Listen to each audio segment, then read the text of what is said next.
Assalamualaikum warahmatullahi wabarakatuh. Di video kali ini saya akan berbagi sedikit materi tentang pembelajaran kelas rangkap. Dalam materi ini ada 3 pokok bahasan. Yang pertama, model pengelolaan pembelajaran kelas rangkap. Yang kedua, kajian pengorganisasian pembelajaran. Yang ketiga, lingkungan sebagai sumber belajar. Materi pertama yaitu model pengelolaan pembelajaran kelas rangkap. Model pengelolaan pembelajaran kelas rangkap adalah pendekatan yang mengintegrasikan lebih dari satu jenjang atau usia dalam satu ruang kelas. Dalam model ini, guru harus memfasilitasi kegiatan belajar yang disesuaikan dengan kebutuhan masing-masing kelompok. Meskipun mereka berada dalam ruang kelas yang sama, fokus utamanya adalah menciptakan lingkungan yang mendukung perkembangan berbagai kemampuan siswa dengan memperhatikan perbedaan kemampuan dan kebutuhan belajar. Adapun beberapa model pengelolaan kelas rangkap. Yang pertama, model pembelajaran berbasis kelompok. Dalam model ini, siswa dibagi menjadi beberapa kelompok berdasarkan tingkat kemampuan atau minat tertentu. Setiap kelompok memiliki tugas atau proyek yang berbeda, dan guru memfasilitasi kerja kelompok sambil mengawasi semua kelompok secara bersamaan. Yang kedua, model pembelajaran diferensiasi. Model ini mengakomodasi perbedaan kemampuan dan kebutuhan belajar siswa dalam satu kelas rangkap. Guru memberikan materi yang disesuaikan dengan tingkat kemampuan siswa dan tantangan yang sesuai bagi setiap kelompok. Yang ketiga, model rotasi. Dalam model ini, siswa dibagi dalam kelompok dan bergantian melakukan aktivitas yang berbeda di stasiun-stasiun pembelajaran. Misalnya, satu kelompok melakukan diskusi, kelompok lain melakukan kegiatan praktik, sementara kelompok lainnya belajar dengan teknologi. Yang keempat, model pembelajaran kooperatif. Dalam model ini, siswa belajar bersama dalam kelompok kecil dengan tugas yang saling bergantung antara anggota kelompok. Ini mendorong siswa untuk bekerja sama dalam memecahkan masalah atau menyelesaikan proyek. Yang kelima, model pembelajaran berbasis proyek.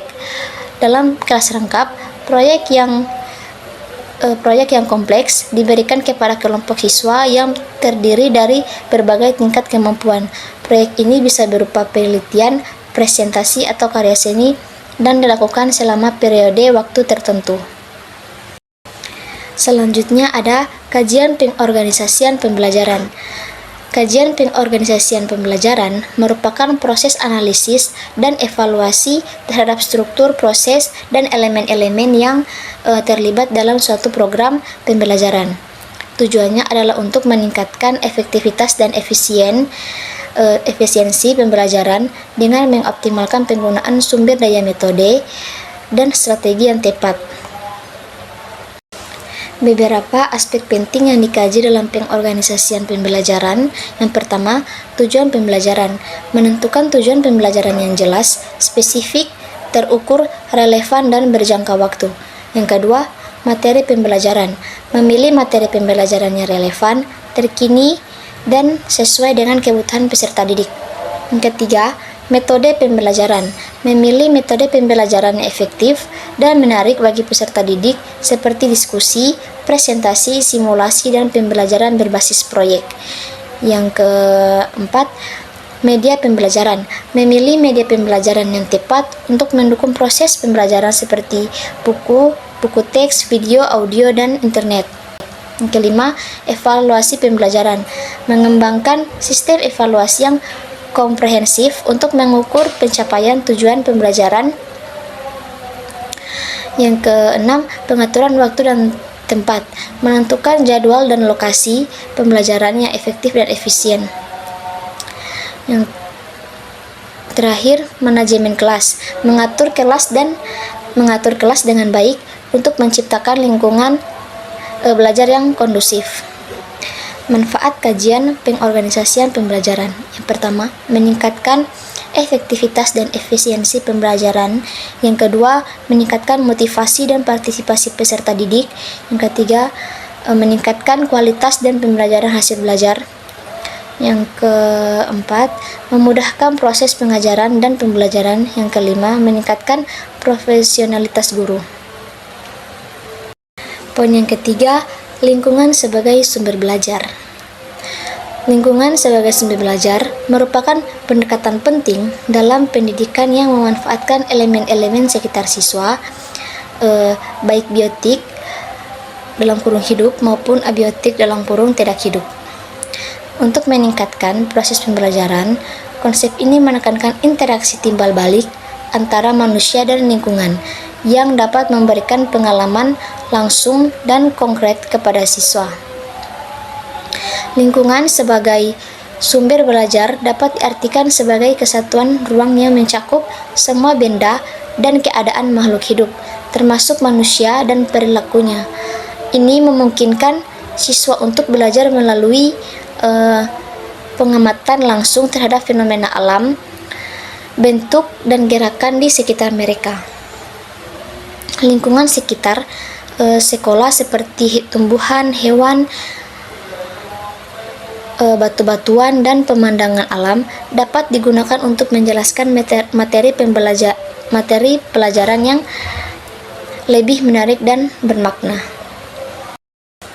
Pemanfaatan lingkungan dalam pembelajaran menggunakan lingkungan sebagai sumber belajar memberikan berbagai manfaat antara lain. Pertama, meningkatkan hasil belajar. Siswa yang belajar dengan memanfaatkan lingkungan cenderung lebih aktif dan terlibat dalam proses pembelajaran. Yang kedua, meningkatkan motivasi. Pembelajaran di luar kelas dapat mengurangi kebosanan dan meningkatkan antusiasme siswa. Yang ketiga, pengalaman nyata. Siswa mendapatkan pengalaman langsung yang membantu memperkuat pemahaman mereka terhadap materi pelajaran. Yang keempat, perkembangan kognitif dan emosional. Lingkungan sebagai sumber belajar mendukung perkembangan kognitif, emosional, fisik, serta keterampilan sosial siswa. Implementasi dalam pendidikan. Untuk mengimplementasikan konsep ini, guru perlu menyesuaikan materi, menelaah materi pelajaran agar sesuai dengan kurikulum dan relevan dengan lingkungan sekitar, mengaitkan dengan materi pembelajaran, memanfaatkan elemen-elemen lingkungan untuk menjelaskan konsep-konsep dalam pelajaran seperti sains, matematika, dan sosial, kolaborasi dan komunitas, mengundang anggota komunitas lokal untuk memberikan wawasan tentang pelestarian lingkungan dapat memperkaya pengalaman belajar. Sekian pemaparan materi pembelajaran kelas rangkap dari saya. Wassalamualaikum warahmatullahi wabarakatuh.